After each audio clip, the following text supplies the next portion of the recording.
দেখতে সুন্দর, খেতে অনেক স্বাদের আজকে একটা রেসিপি আপনাদের সাথে শেয়ার করতে যাচ্ছি। ছোট কিংবা বড় সবাই কিন্তু খুব বেশি পছন্দ করবে আজকের এই রেসিপিটি। আর বানাতেও কিন্তু একদমই ঝামেলা নেই, খুব কম উপাদানে মজাদার এই নাস্তাটি সহজেই তৈরি করে নেওয়া যায়, আর ফ্রোজেন করে রাখা যায় মাস জুড়ে। আশা করছি আজকের এই রেসিপিটি আপনাদের ভালো লাগবে। রেসিপিটি করার জন্য এখানে আমি একটা চিকেনের ব্রেস্ট পিসকে কিমা করে নিয়েছি। দিয়ে দিচ্ছি 1 টিস্পুন গার্লিক পাউডার মানে রসুনের পাউডার, 1 টিস্পুন আদার পাউডার এবং 1 teaspoon chaat masala, 1 table spoon chilli flakes, স্বাদমতো লবণ এবং 1 টেবিল স্পুন সয়া সস। এখন এই সবগুলো উপকরণ চিকেনের ব্রেস্টের সাথে ভালোভাবে মিশিয়ে নিচ্ছি। আপনারা কিন্তু গার্লিক এবং জিঞ্জার পাউডারের পরিবর্তে এমনিতেই রসুন বাটা এবং আদা বাটা ব্যবহার করতে পারেন। চিকেনটাকে আমি 15 থেকে 20 মিনিটের মতো ম্যারিনেট করব। এরপর এখানে একটা প্যানে আমি 1 টেবিল স্পুন তেল দিয়ে দিয়েছি 3 টুকরা রসুন কুচি।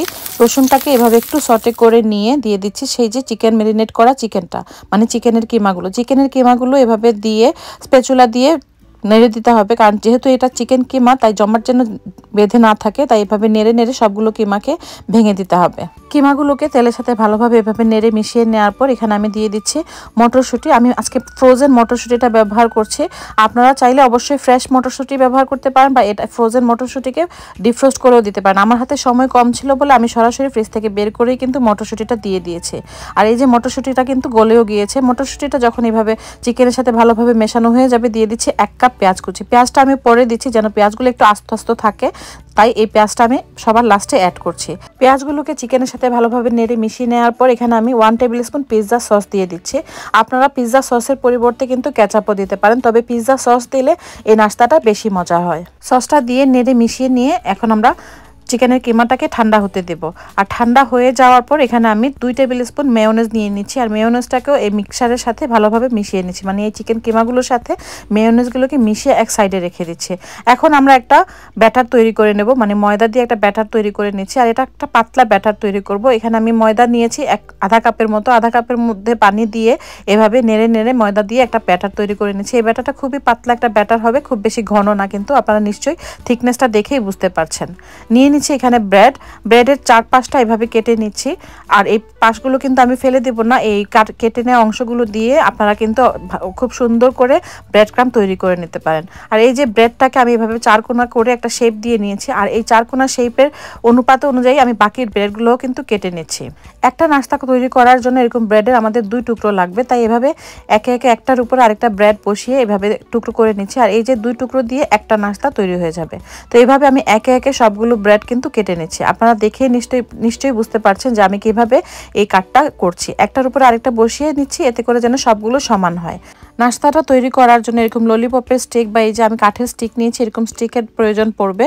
স্টিকগুলো নিয়ে নিলাম। আর ওই যে আমরা ময়দার ব্যাটার তৈরি করে রেখেছিলাম, এখন ওই ব্যাটারটা ব্রেডের এক টুকরোর মধ্যে এভাবে কর্নারে একটু লাগিয়ে নিচ্ছি। লাগিয়ে এরপরে সেই স্টিকটা বসিয়ে দিলাম। এরপরে দিয়ে দিচ্ছি আমরা যে চিকেনের কিমাটা তৈরি করে রেখেছিলাম সেই চিকেন কিমা।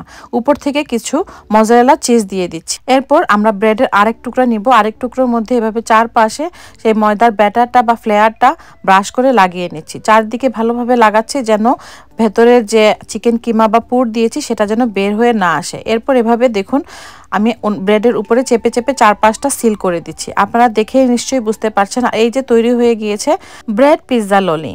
একে একে আমি আরেকটা করে দেখাচ্ছি। এভাবে একটা কর্নারের মধ্যে, মানে ব্রেডের কর্নারের মধ্যে ময়দার ফ্লেয়ারটা লাগিয়ে নিয়ে স্টিকটা বসিয়ে দিলাম। এরপর চিকেন কিমা দিয়ে দিচ্ছি। এরপর উপর থেকে কিছু মজারেলা চিজ দিয়ে দিচ্ছি। আপনারা আপনাদের পছন্দ অনুযায়ী যে কোনো চিজ ব্যবহার করতে পারেন। এরপরে অন্য একটা টুকরোর মধ্যে এভাবে চারদিকে ফ্লেয়ারটা, মানে ময়দার ফ্লেয়ারটা লাগিয়ে নিয়ে এভাবে চেপে চেপে চারদিকটা সিল করে নিচ্ছি।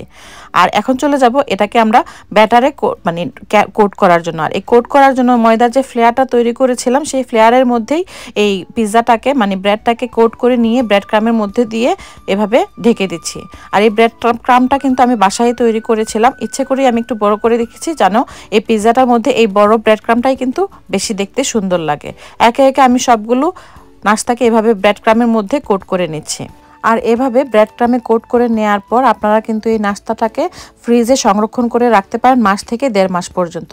শুধুমাত্র ভাজার আগে বের করে একটু ডিফ্রোস্ট করে সরাসরি তেলে ভেজে নিলেই হবে। আমি এখানে একটা প্যানে পরিমাণ মতো তেল নিয়ে নিয়েছি। তেলটা যখন মাঝারি আঁচে গরম হয়ে যাবে তখন একটা একটা করে এভাবে নাস্তাগুলো দিয়ে দিচ্ছি, আর উপর থেকে কিছু তেল উঠিয়ে দিচ্ছি। আর এটা তেলে দেওয়ার পর কিন্তু একটু ফুলেও ওঠে, আর দুই পাশে এভাবে সুন্দর করে ক্রিস্পি করে ভেজে নিচ্ছি। এত সুন্দর আর এত ক্রিস্পি হয় এই নাস্তাটা, দেখতে যেমন সুন্দর, খেতেও কিন্তু অনেক স্বাদের। আর আরেকটা কথা, এই নাস্তাটা ভাজার সময় চুলার আঁচ কিন্তু মিডিয়ামে রাখবেন। হাই হিটে অনেক সময় ভাজেন আর দেখা যায় ভেতরটা কাঁচা থেকে যায়, তাই মিডিয়াম আছে একটু সময় নিয়ে নাস্তাটাকে যদি একটু মচমচে করে ভাজেন, খেতেও যেমন মজা হবে আর ভেতরটা পর্যন্ত কুক হবে। এভাবে একটা একটা করে আমি সবগুলো নাস্তা একদম মচমচে করে ভেজে তুলে নিলাম। আর এই তো পরিবেশন করে ফেললাম আমাদের মজাদার ব্রেড পিৎজা ললি। আর এই ব্রেড পিৎজা ললি দেখতে যেমন সুন্দর, খেতেও কিন্তু অনেক বেশি মজা। নিজে তৈরি করেছি বলে বলছি না, আপনারাও নিজে একবার তৈরি করে দেখবেন। টেস্টটা আপনারাই তখন বলবেন কতটুকু মজার এবং কতটুকু স্বাদের। ভিন্ন স্বাদের আজকের এই মজাদার ব্রেড পিৎজা ললি রেসিপিটি আশা করছি আপনাদের ভালো লেগেছে। কেমন লেগেছে লাইক এবং কমেন্ট করে জানাতে কিন্তু ভুলবেন না। ভালো লাগলে অবশ্যই ফ্রেন্ডস ফ্যামিলির সাথে শেয়ার করবেন। ইনশাল্লাহ দেখা হবে আরও পরবর্তীতে আরও কোনো একটা রেসিপি নিয়ে। সেই পর্যন্ত সবাই ভালো থাকবেন, সুস্থ থাকবেন। আল্লাহ হাফেজ।